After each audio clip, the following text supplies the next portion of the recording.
So it's currently snowing in the UK, and if you didn't already know, that is a very, very, very rare occurrence, which is why I've been out in the snow for the past 12 hours taking photos on my Facebook and my Instagram. Links are in the description if you want to go check those out. But I'm absolutely knackered.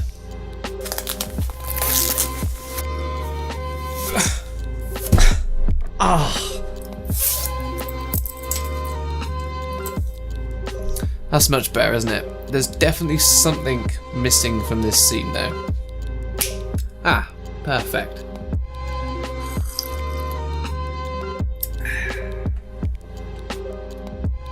What's going on, guys? My name is Josh, and in today's video we're going to be taking this boring old clip that you can see on screen now and making it into something a little bit more interesting by using some motion tracked text.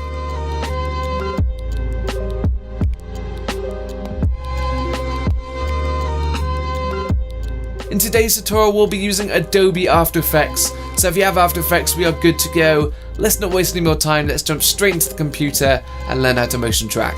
Okay, so once we've opened up After Effects, the first thing we're going to do is import our footage. So you can do this by double clicking on the project window over here on the left, selecting the clip you want to use and pressing import. There we go, simple as that. We've got our footage in our project now, and the first thing I'm going to do is change it from 60 frames a second to 24 frames a second.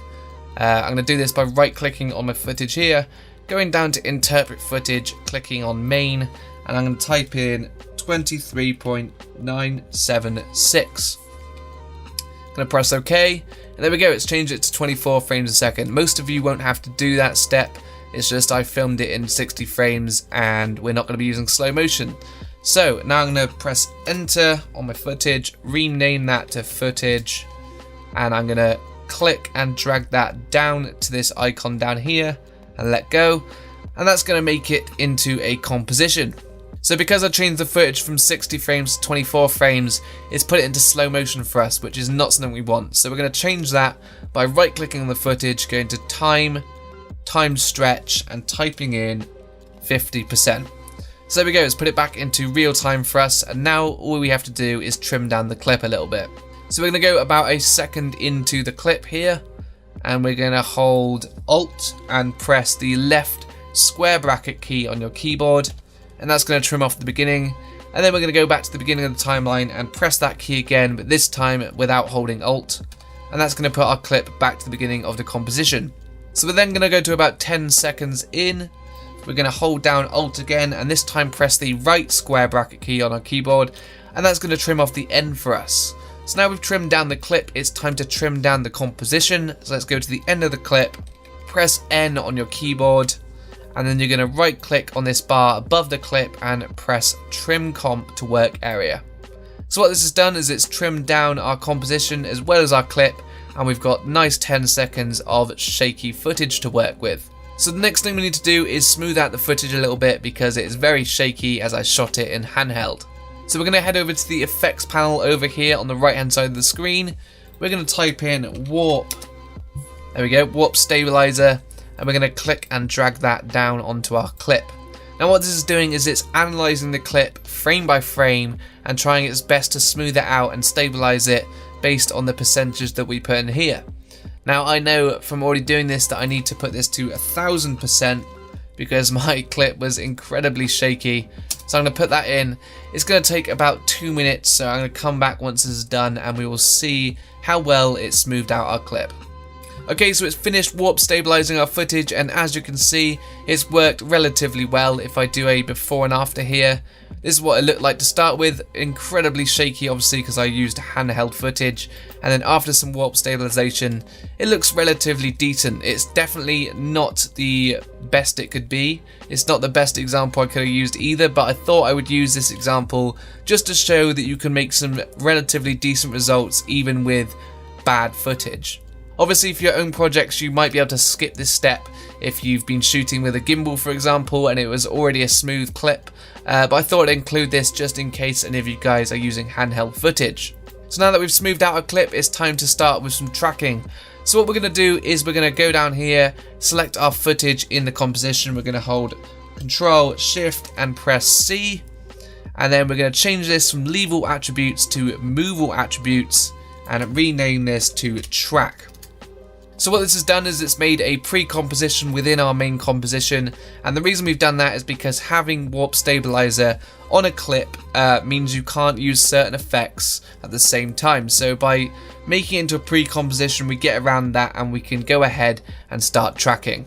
So we're going to head over to the right hand side of the screen again by the effects panel, and there is the tracking panel. We're going to click that, and today we're going to be using the track camera method. This is a method that you can use in newer versions of Adobe After Effects. Anything past CS6 I think has this option. Before that you would have to use the track motion, which is the older method. I might go into this in a later video, but just for today we're going to be using track camera, as it is also probably the easiest way for a beginner to learn how to motion track. So we're going to go ahead and click that, make sure we've selected our composition down here. We're going to click track camera, and it's going to do the same thing as warp stabilizer. It's going to go through frame by frame and analyze the footage and try its best to make as best track as it possibly can. So to help it along the way a little bit, we're going to change some of the settings over here. We're going to change the shot type from fixed angle to variable zoom, mainly because I'm walking in the shot. If it was a tripod shot, for example, fixed angle would probably work a little bit better. So we're going to do that. Everything else looks fine here. We're going to go down to advanced, and we're going to click on auto detect and change that to typical, and we're going to click on detailed analysis. So this is going to take a little bit longer as it's doing a more detailed analysis, but hopefully it should make a better track and make it easier for us to put text or objects into the scene. So again, this is going to take a few minutes, so I'll come back once this is done and we will see how well it's tracked our scene. Okay, so it's now finished tracking our footage, and as you can see, it's put a ton of tracking points all the way through our clip from start to finish. It looks relatively okay. Obviously my computer is struggling to scrub through it, but from what I can see it is tracked relatively okay.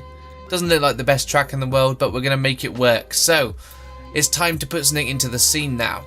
So what we want to do first is pick some tracking points where we want to put something into our scene. So the best way of doing this is finding either one point or multiple points that look like they are sticking relatively well from start to finish, and it's best to pick some kind of close to the area that you want to track something in. So I'm going to try and pick some, maybe even just one on this lamppost, or maybe around the lamppost. I think near the top of this lamppost looks good to me. In the example I did use the bottom of the lamppost, but this looks a little bit better at the top for this track. It's going to vary from track to track, so just have to kind of scrub through, see which one looks the best. Okay, I reckon this one. We're going to go for this one today. So you're going to left click on this tracking point. Obviously, if you want to select multiple tracking points, you can click and drag. But for this example, we're just going to use one. So I'm going to left click on this one. Then I'm going to right click and select create null and camera. Now what this has done is it's created a null object, which is basically a placeholder for you to attach things to, and it's created a fake camera so that the program knows what path to follow when you put something into 3D space.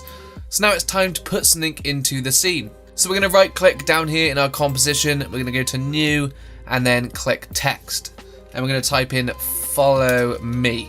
Just for the sake of this example, the first thing we need to do is make the text a 3D object. So you're going to select it in your composition down here, and just below this cube you're going to click in that little box, and there we go. Simple as that. It's put it in 3D space for us.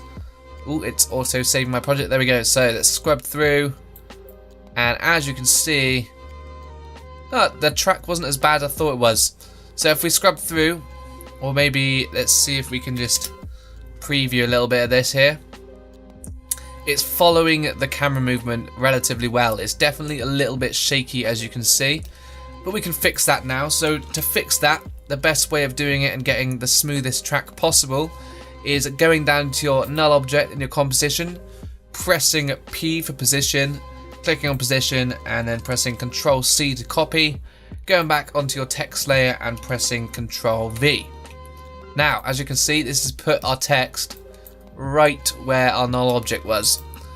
Obviously it's a little bit small, but if we scrub through now, it looks like it's following the track a lot better than it was before.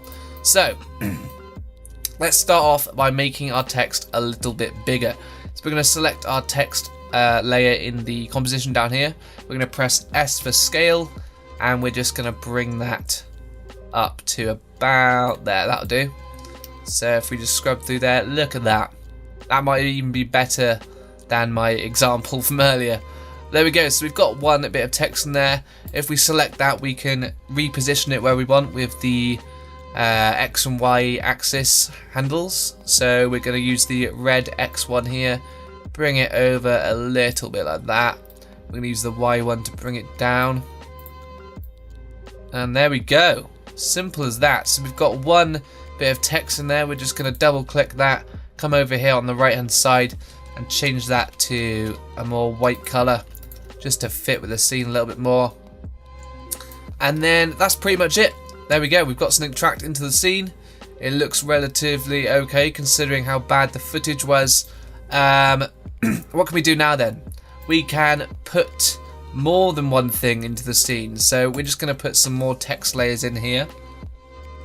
So I'm going to select my text layer, hold down Control and press D for duplicate. And now we've got two text layers. So I'm going to reposition this one. I'm going to bring it down with the Y handle. And then what we're going to do here is we're going to bring it forwards in space. So a good way of doing this is coming down here to this drop down menu where it says one view, clicking two views horizontal and then clicking on the left hand side. We're currently in the top view. If you want to change it, you could go here, but we're going to stay in the top view. We're going to select our second text layer and we're going to zoom in a little bit with our scroll wheel, and we're going to hold and click and hold on the Z axis and bring that forwards. So now what that's done is it's brought that second text layer further forwards in Z space. My computer's lagging out a little bit here, but it's all good. And as you can see on the right hand screen, it's got a little bit bigger because it's closer to the camera than the other one. So let's put that back to one view. And if we scroll through now, as you can see, still relatively well tracked. It's a little bit shaky, but that's just down to how bad the footage was. Okay, so we've got two lines of text. Let's change this to on Instagram. There we go. Let's maybe move this over a little bit like that. And then let's go on that. Click on the text layer, sorry. Hold Control again, press D again to duplicate, and we're going to move this down even more. Bring it over this way a little bit. Go back into the two views angle. Select your text layer, and we're going to bring this even more forwards. Okay, there we go. So go back to one view, and then let's change this to at Josh K Film. Okay, we're going to click that, move it up a little bit, and maybe to the left a little bit. As you can see, if we scroll through here, we've got three separate text layers, all at different points in Z space, so they move slightly differently to each other. And there we go, we've got three different things in the scene. So, if that's all you wanted to know, that is pretty much the end of the tutorial. If you want to know how to put a small shadow underneath the text, or maybe even swap it out for an object, then we will do that right now. So let's start off by swapping out this on Instagram text for, let's say, an Instagram logo. So we're going to double click on our project window again, go over to the right folder, and I'm going to find my Instagram logo. There it is. Import as footage, and then we're going to drag that down into our composition, and as you can see, it is bloody massive. So same thing again, we're going to enable it as a 3D object down here, and then this time we're going to go onto the on Instagram text, press P for position, copy that position and paste it onto our Instagram logo. And if we scrub through now, there we go. So Let's move that over a little bit to the right. Press S for scale, scale it down a little bit. Let's say there. Move it up a little bit more. And we're going to click the eye icon over here on the on Instagram text to hide it. And if we scrub through now, there we go. We've got 2 text layers and an object in there. Looking pretty good so far. So, if we want to add a little bit of animation to the text maybe, before we put the shadows underneath, we're going to click on the first follow me text layer. We're going to go over to our effects and presets again. And we're going to go to under animation presets, presets, text, animate in, and if I just bring this out a little bit, I think a good one is slow fade on. So with our text layer selected, we're going to double click slow fade on. As you can see, our text has disappeared, and if we scrub through, it's going to do that preset text animation. So we're going to do the same thing for the second text layer, and then we're going to bring that forward by 2 seconds. So if we go to 2 seconds in, make sure our text layer is selected and press the left square bracket key. That'll bring it forwards, and then that doesn't start until 2 seconds in. So now we've got that. Let's add a very simple fade in for the Instagram logo. So if we click on the Instagram logo layer and press T on our keyboard, that'll bring up the opacity, and then we click this little stopwatch to start with. That's going to enable keyframes for our opacity, which is basically how transparent it is. Let's go forward to 1 second. Press this little diamond over here to make another keyframe. Then we're going to go back to the first keyframe and bring the opacity down to 0. So as you can see, if we scrub through now, that's going to bring it up quite slowly. Let's say, should we move that last keyframe to 2 seconds instead? Right, there we go. So we're going to bring our Instagram logo layer over to 1 second, again with the left square bracket key on your keyboard. And there we go, we got a nice little animation. So it starts with the first text and the Instagram logo, and then the last text. Let's quickly play that, see what it looks like. Not the smoothest thing in the world, but for tutorial's sake, it will do. Right, so what we're going to do now is we're going to add a shadow to this front text. I'm just going to do it with 1 text for the sake of the tutorial, because it's probably getting a bit long now. I don't want it to be too long. So there's a couple ways of doing this. You can do this in 3D space with a light, but that is a little bit more complicated, and probably for a beginner it's not the best way of doing it. So the way we're going to do it is by clicking on our text layer. We're going to hold Control, press D again to duplicate it, and then we're going to double click on it, change the color to black, and then what we're going to do is press R on our keyboard to bring up rotation, and we're going to change the X rotation to about 110. I think you can see where this is going now. So we're going to click on that layer again, and we're going to bring it down in Z space so it looks like it's roughly on the floor there. And what we're going to do is we're going to close that down, open it up again, and we're going to click this little arrow next to animate, hold that, and we're going to click on skew. Now we're going to add a little bit of skew to this text so it kind of fits with the angle of the light. So we're going to, looks like maybe 35 will do, I reckon. Now obviously that looks very unrealistic. What we're going to do to make that a little bit better is come over to our effects tab again. We're going to get off this preset thing. We're going to type in fast blur. There we go. So let's click and drag that onto our text, our second text layer. We're going to enable repeat edge pixels, and we're going to bring this up to about 25, I reckon. 25 works. And then finally, we're going to click down here on toggle switches and modes, and then we're going to change the mode on this text layer from normal to overlay. There we go. So we can click that again to get back to our normal view. And as you can see, we have got a shadow underneath our text. And it animates in with the text as well. As you can see there, it's a little bit off screen. We can probably change that by selecting both text layers and moving them back just a tad. So it's kind of on the edge of that step. And there we go. As the camera comes back, it animates in like that. It's definitely not the best way of making a shadow, but for a beginner, it works relatively well. So guys, that is pretty much everything. I'm just going to add a few extra things to make it look a little bit more professional. We're going to start off by right clicking in our composition, going to new adjustment layer. Basically, an adjustment layer, any effect that is on this layer will affect every layer below it. So what we're going to do is add some color correction to this by going to animation, apply animation preset, and I'm just going to apply this preset that I made for this tutorial. And there we go, we've got some color correction, easy as that. I will probably make a tutorial about color correcting in a future video, but just for now I'm just doing this to make it look a little bit more professional.